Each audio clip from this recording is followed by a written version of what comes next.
On today's Locked On Thunder podcast, we're going to dive into what might be one of the more interesting off-seasons in NBA history. Could the Thunder maybe get involved in some of that? Plus, a Nick Smith Jr. NBA draft profile and projection, all coming up on today's Locked On Thunder podcast on the Locked On Podcast Network, your team every day.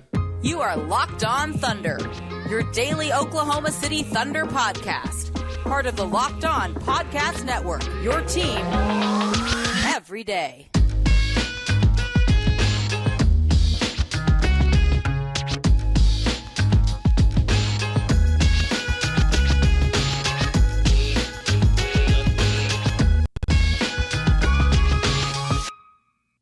Let's get it going on the Locked On Thunder podcast on the Locked On Podcast Network, your team every day. I am your host, media member, and editor-in-chief over at thunderousintentions.com, Rylan Stiles. You can follow me on Twitter at Rylan_Stiles. Follow the show on Twitter at LOThunderPod. Email the show, LOThunderPod@gmail.com. On today's show, brought to you by our good friends over at Game Time. Download the Game Time app, create your account, use the code LOCKEDONNBA for $20 off your first purchase. For the last-minute tickets at the lowest prices guaranteed. We're going to dive into a Nick Smith Jr. NBA draft profile and projection, giving you all you need to know about the Arkansas guard. Plus, could the Thunder get involved in what might be one of the more crazy NBA off seasons? Let's first take a look at the NBA drama that you might see unfold this off season. The Pelicans could move on from Zion Williamson. The Wizards might trade Bradley Beal. There was that random bets favoritism for Khris Middleton signing in Oklahoma City that put Twitter in a bit of a frenzy yesterday. John Collins is always in trade rumors. Karl-Anthony Towns could be moved from Minnesota. Jaylen Brown is, a bit up in the air with Boston, but it seems like Boston will keep him. In this NBA draft that we think is very loaded with talent, and we think that next year's draft class is not very talent-rich, in this NBA draft class, pick 3, 4, 5, 10 are all widely available. Portland has a decision to make about what they want to do with Dame and what they want to do with this core. And Kyrie's a free agent, which always results in a ton of content, if nothing else. And so with the Thunder, from now until the end of time, any time that somebody is on the block, discussed about being moved, you will hear about the Thunder being involved, using them as leverage, or just fans wanting them to get in the mix because they have cap space, because they have an excess of picks to make moves happen, etc. But I am a big proponent of the say it out loud test, and I want to go through and really say out loud what would happen if the Thunder got involved in this crazy offseason. And you start with Zion. Zion is a fantastic player, but he cannot stay healthy. To this point, he cannot stay healthy. He's played in 24 games, 61 games, 29 games. The amount of assets it would take to get Zion is just an unreal amount. You have to pay him 5 years, $194 million. And I think that New Orleans is only going to move on from Zion if they can get Scoot Henderson. So take Zion off the list. The next one that you run into is Bradley Beal. Bradley Beal is somebody that has long been rumored to get moved, but now with the new front office, with a new regime down there in Washington, it becomes more real of him being moved, being transported somewhere else. So, Bradley Beal, to make a Bradley Beal trade work, you got to move Lou Dort to make the contracts and salaries work. I think it'll take 2 to 3 more picks past Lou Dort, maybe a young player on top of that even. Would Bradley Beal be a fantastic second option next to Shea? For sure. And I think that Bradley Beal is being a little bit underrated in the NBA discourse right now because we forget how good he is as a number 2 or 3 option. He's not a number one option, but that's okay. There are many players who are not number one options, but I do think that Bradley Beal can contribute to winning. However, this is where the problem lies for Oklahoma City specifically. So when I say don't go get Bradley Beal, I am not just, casting him aside as a no good player and that he wouldn't play well. I think he played very well next to Shea.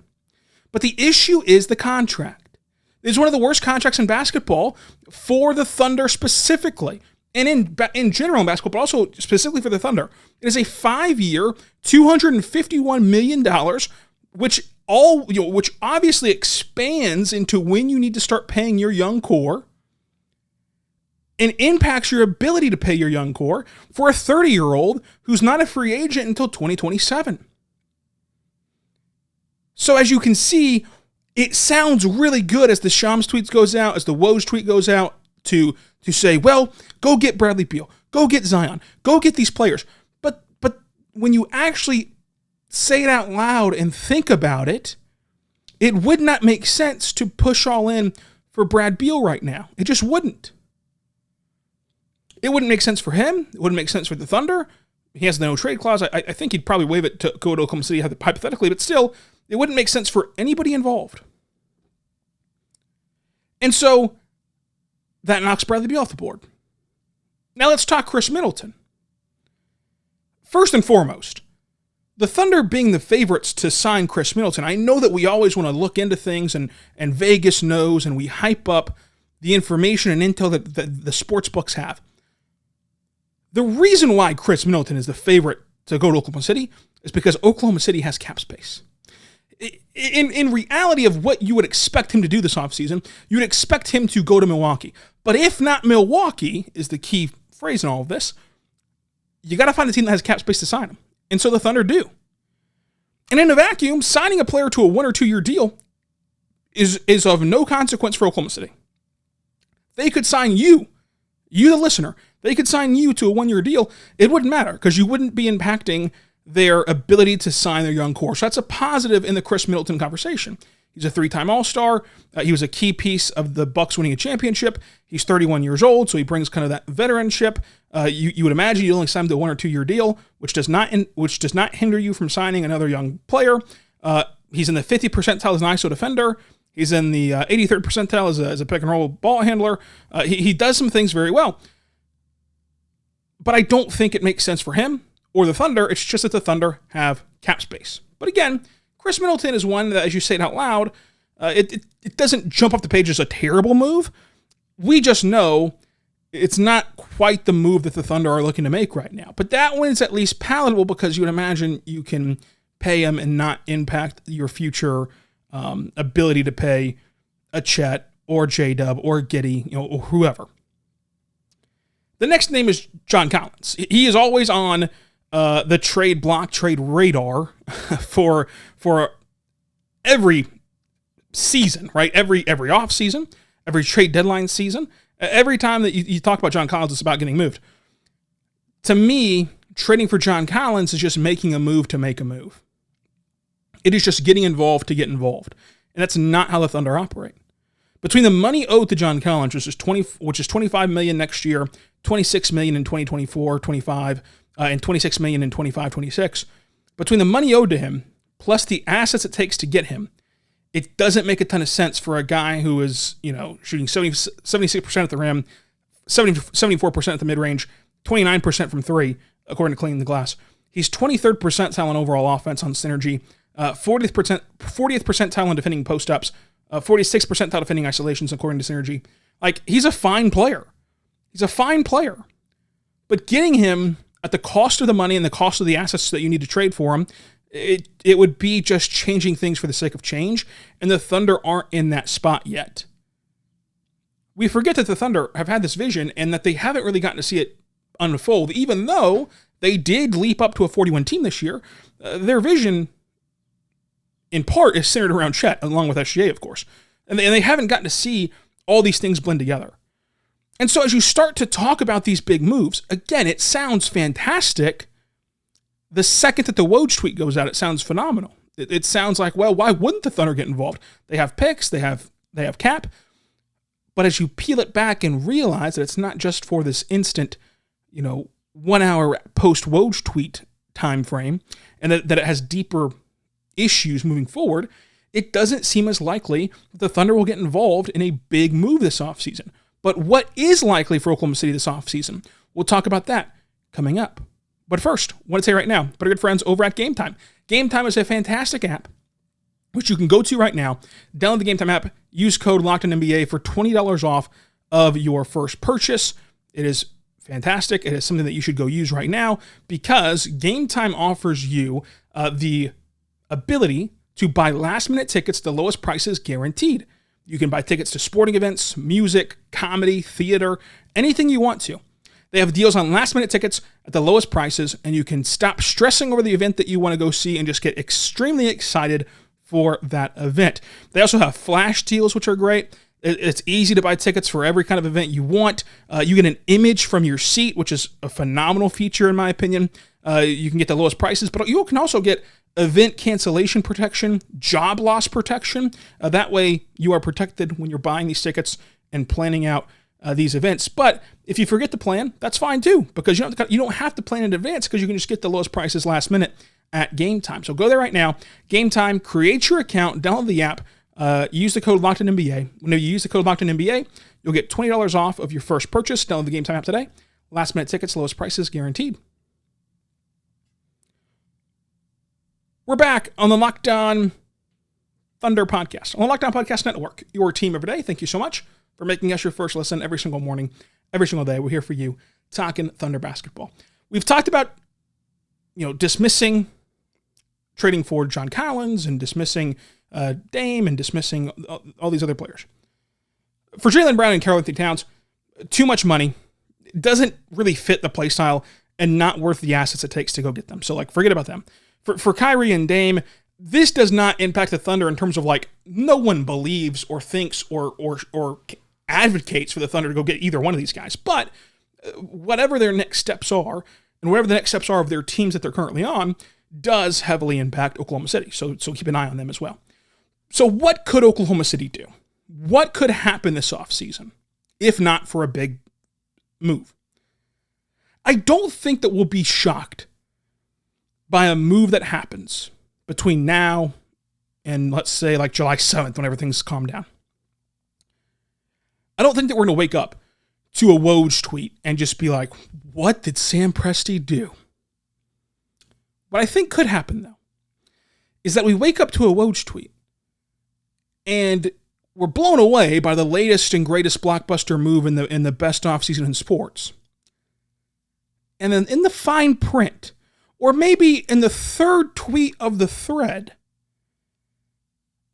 the Thunder have picked up a really good asset for the sake of taking on a bad contract. Because again, just like I said that signing a guy like Khris Middleton to a 1 or 2 year deal doesn't really matter and is only a net positive because it does not hinder your ability to pay your young core, using this cap space as a tool to circumvent or to bring in a bad contract or an expiring contract is the same function. You're getting an asset for using your cap space that you aren't going to use on breaking the bank for a free agent. And in the meantime, you pick up an asset. And I think back to what Cleveland did. Cleveland sat around. They didn't trade for James Harden. But as the James Harden trade was going down, they jumped in the mix and they picked up Jared Allen. And so there's little instances like that where you can jump into this chaotic scene, especially whenever you have cap space to help pass along a trade, and you can end up getting an additional pick or getting a very good young player. So that's what I would bet on happening for Oklahoma City this offseason. I wouldn't hope or bet or project that they're going to get involved in some of these big, splashy, fancy names. But I also wouldn't imagine that Sam Presti will have all this cap space and then just let it go to waste. So I think that he'll use some of it, to take on a bad deal and get back an asset or to improve his assets. He'll save some of that. I think that the Thunder aren't going to just blow their entire dry powder of salary cap, as Jerry Jones calls it, to go this offseason. I think they're going to save some of it and have some of it to be flexible come trade deadline season, which with this team, that should be pretty good. You might need it come trade deadline. But I think they're going to do something, but it's not going to be this incredible, fantastic, beautiful move that people are hoping for. So that's what I think will happen this offseason. No fantastic move, no Zion, no Bradley Beal, but working on the margins and allowing this team to continue to grow together, because patience, as we talked about yesterday, is a vastly important part of building a championship team. Let's talk Nick Smith Jr., the Arkansas Razorback. Obviously, Arkansas has been a very kind pipeline to Oklahoma City. Jay Will, Isaiah Joe. Nick Smith, 6'5", 6'8" wingspan, 185 pounds, 19 years old at the draft, out of the University of Arkansas. His high school tape leaves you very impressed, but he did have sort of a shaky college career, dealt with some injuries, dealt with some adversity, just a weird season at Arkansas for as much talent as they had, and they ended up kind of salvaging it in the NCAA tournament by beating Kansas and moving forward, but just sort of a weird season just overall at Arkansas this year. Nick Smith is a really good ball handler. I think he's smooth, he's under control. I think that one of his best assets is his ability to finish at the rim and his understanding of situations at the rim.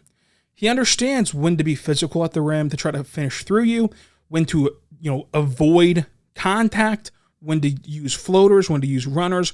He understands when to use these things. He's not someone who I think, like, I wouldn't say that he settles for too many floaters. I wouldn't say that he settles for too many runners or anything like that. I think that he's perfect at balancing those two things. I really love his motor and effort.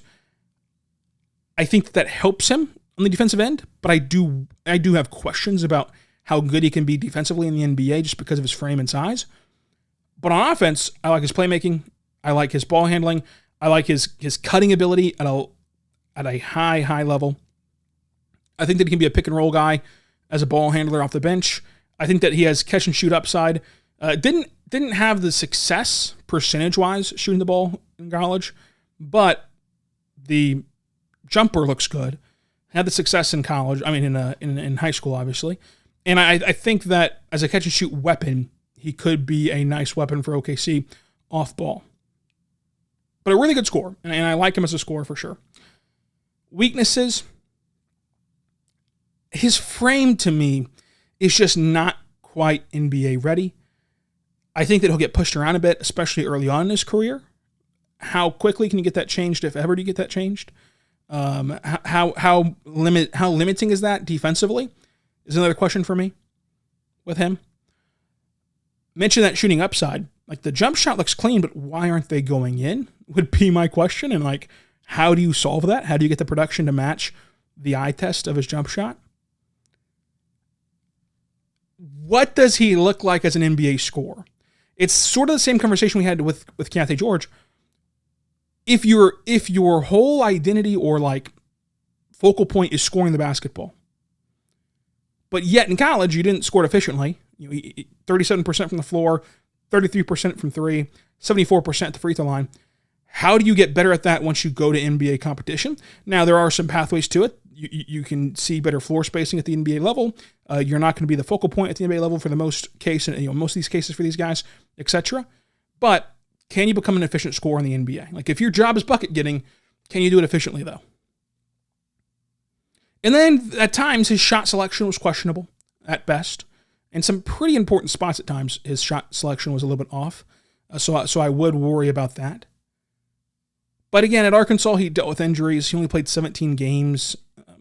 College in general is a weird style of play, and we've often seen guys have issues, have trouble at the college level, but then in the NBA look a lot better than what they look like in college.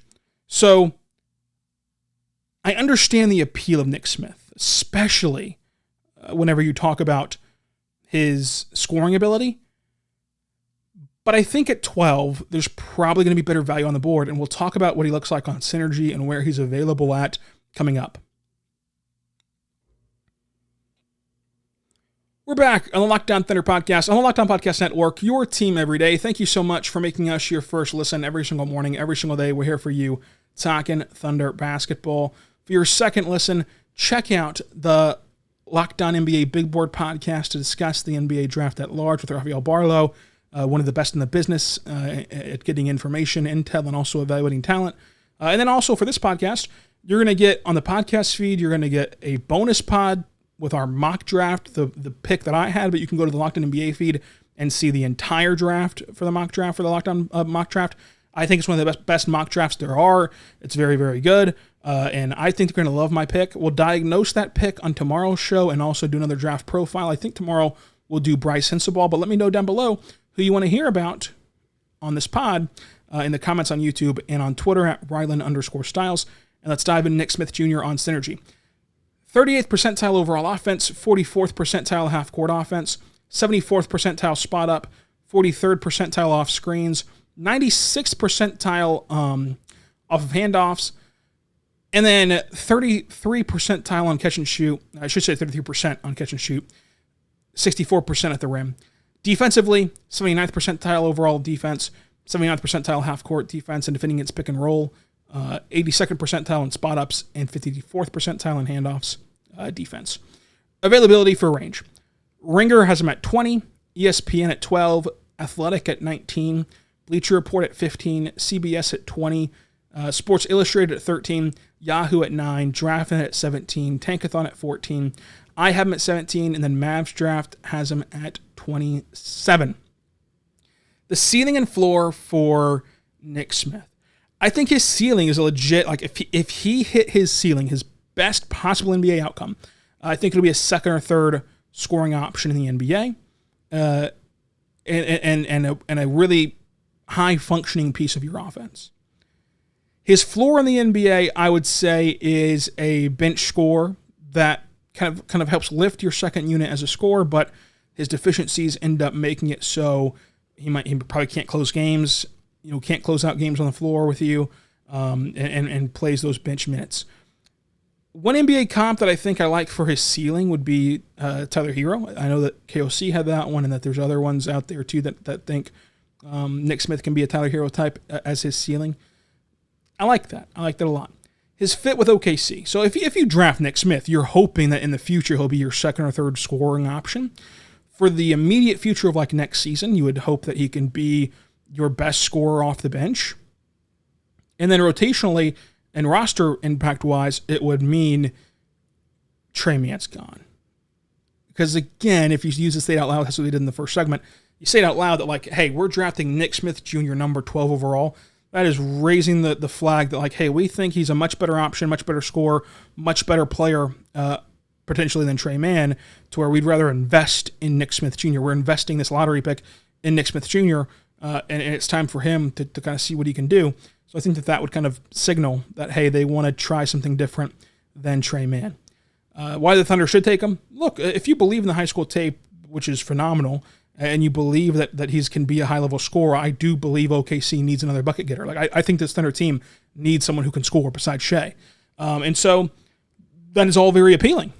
Why the Thunder shouldn't take him is, as I showed you on the big board chart, I think that there's just more value there at pick 12. It's a bit too rich for me at pick 12 for Nick Smith. So that's where I'm at on Nick Smith, the Arkansas guard. Where are you at? Where do you land in all of this? Let me know in the comment section on YouTube and on Twitter at Rylan_Stiles. And until tomorrow, be good and be good to one another.